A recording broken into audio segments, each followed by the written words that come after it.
My crossbow shoots good groups with field points, but not broadheads. What can I do?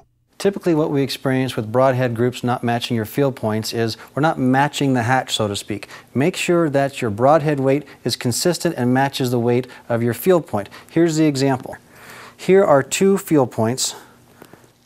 This is a 125 grain field point, this is a 100 grain field point. Make sure that you understand the difference between the two. This is a little bit longer, even though it has the same outside diameter, but you'll notice that there's just a little bit more material there, making the 125 grain field point a little bit heavier than the 100 grain. If you're shooting and sighting in with a 125 grain field point, and then you switch to a 100 grain broadhead, you can see just by losing the X amount of material that you're not going to group in the same spot.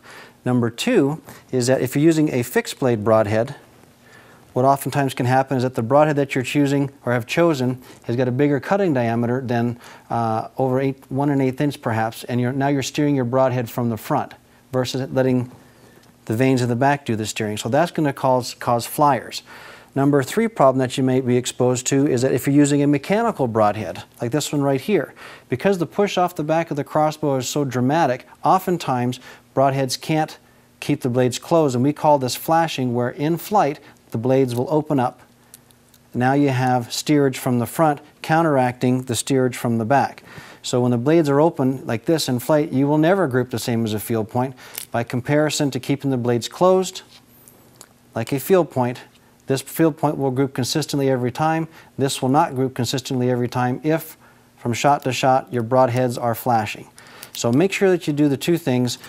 Match the hatch or match the weight of your broadhead and your field point, or if you're using a mechanical broadhead, select a broadhead that doesn't have a design that will open up in flight.